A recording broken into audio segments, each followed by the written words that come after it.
Entrez dans un monde de spiritualité et de connexion profonde. Waouh! TikTokers de la Fayda moo leen di invité sur les 48 heures de DTF, un événement qui éveillera votre âme et nourrira votre esprit. Kañ lay am les 21 et 22 juillet 2023. Waaw ñu embarqué pour un voyage inoubliable au sein de la Fayda. Naka lay demee fële ci terrain Akapes le 21 juillet, laissez-vous emporter par la puissante énergie du méga Hadratul Juma le 21 juillet.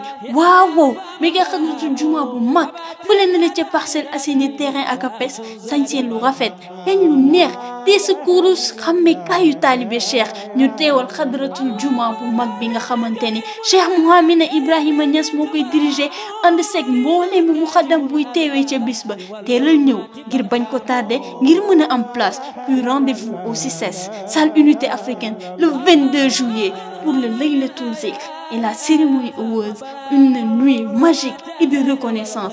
ñu war si ànd ak kullu Zakir ñoom yaay booy ay dafay maa jara ñaan Baye Ngom Zakir, Papa Dam Gadji, Bachir Cissé, Samba Zakir, Rinda, Mohamed Zeynab, Zeyda Khady Diaw et plein d'autres surprises.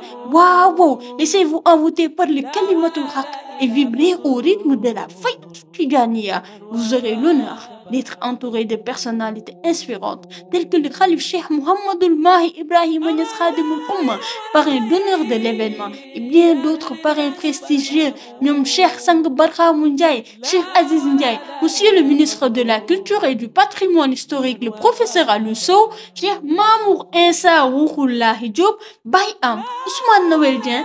Waouh! Leur présence illuminera cet événement et apportera une dimension sacrée à chaque instant. Les TikTokers de la Fayda ñoo initié événement bi war si honorer les ambassadeurs de la Fayda. Waouh! Le Khalif Cheikh Mouhamadoul Mahi Ibrahima Niass, Ibrahima Ndaw Zakir Kamal ak moi Gadji Zakir Kamal ki si des nag nee nañ duñ ko waxee loolu surprise lay doon. Les préventes sont disponibles. L'entrée c'est à 2000 francs pour les préventes et le jour J à 3000 francs. gaawal jënd sa ticket ngir mën a bokk si ñi participer si projet Fayda bi. Man de ku ma woo si liggéeyal Baye duma taxaw. Les 48 heures d'ETF vous attendent avec des moments intenses, de rencontres inspirantes et des souvenirs qui resteront gravés dans votre cœur.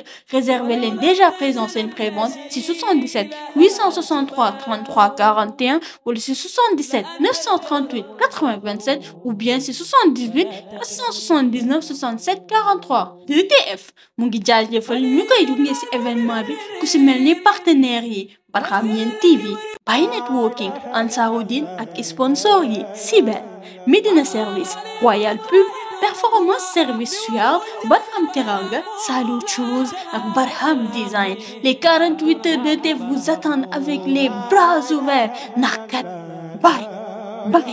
Baye Niass mooy dëgg.